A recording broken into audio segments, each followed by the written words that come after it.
Hey, what's up guys? Today we're talking about how to render faster in Final Cut Pro. Let's get it. Welcome back. If you're new here, my name's Dustin and I make videos about making videos. If that's something you're interested in, be sure to hit subscribe down below. If you've already subscribed, thank you so much. That means a lot to me. I'm trying to hit 500 subs by the end of February and I really think we can do it, y'all. Another thing I want to start doing is shouting out a few of my recent subscribers on each video, because on YouTube there's no way I can really reach out and message you and say thank you. So a huge shout out to Second Son's Music, Steve Matunga, and a channel called Super Son. Y'all are amazing. Thank you so much.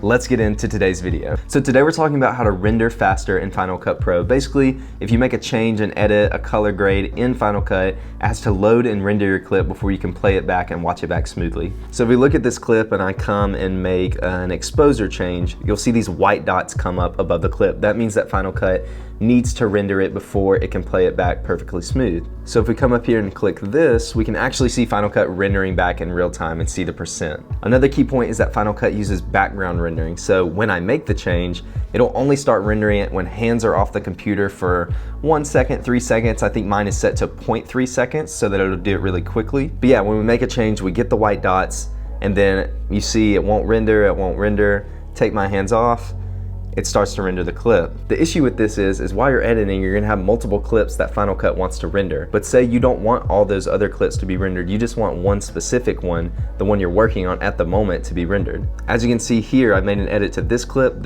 and this one. They all have the white dots, they all wanna be rendered. But say I only need to see this one rendered right here, what you can do is you can select the clip, come up to modify, and hit render selection.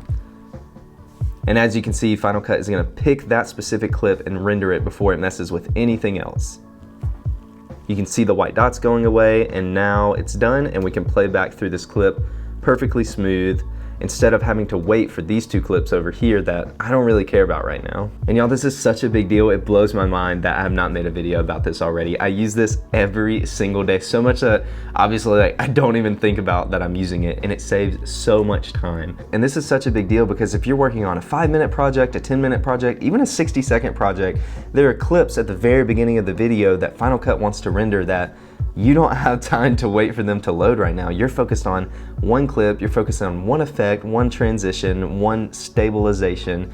You don't need the color grade from the clip at 2 seconds to 5 seconds to render right now. You don't need your computer's processing power focusing on that when it could be focusing on what you're actually doing.